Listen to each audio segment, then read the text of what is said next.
I'm Pat Battle in Bayonne, where there is something in the water. A second 12-year-old pitches a perfect game. I'll have her story coming up. Still ahead, one by one, a batter stepped up, then struck out. Meet the 12-year-old Jersey girl who pitched a perfect game against an all-boys team. How are you? Nice to meet you. There's something in the dirt in Bayonne, New Jersey. The dirt on the pitcher's mound, to be precise. And for the second time in just weeks, a young pitcher has done something you rarely even catch in the big leagues: throw a perfect game. And Pat Battle has her story. Hey, Pete. You can put 12-year-old Mackenzie Brown in a league of her own. The sixth grader from Bayonne pitched a perfect game for her Little League team on Tuesday. The first girl in the city's history to do so. I just knew I had the game going perfect, and then everything pretty much went good from there. Good?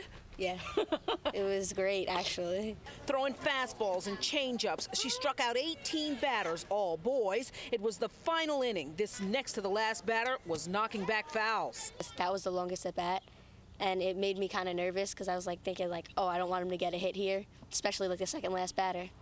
But then I wound up getting that kid out, and then the next kid after him, I struck him out.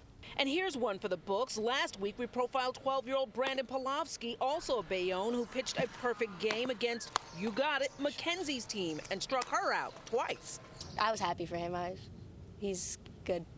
But so is this straight-A student. She never gets down on herself. She's always thinking, well, maybe next time I can do this better, or maybe I can do this better, and that's really what makes her special. So special that the Mets are calling. Yeah, seriously, Dad picked up the phone. And he was like, you're pitching the first pitch at the Mets game tomorrow. I was like, no, I'm not. And he was like, yes, you are. Her success, says Mom, is something to be shared with every child. We just hope that they understand that there's nothing that's impossible. In Bayonne, Pat Battle, News 4, New York. Nice. And that does it for this edition of News for New York at 5.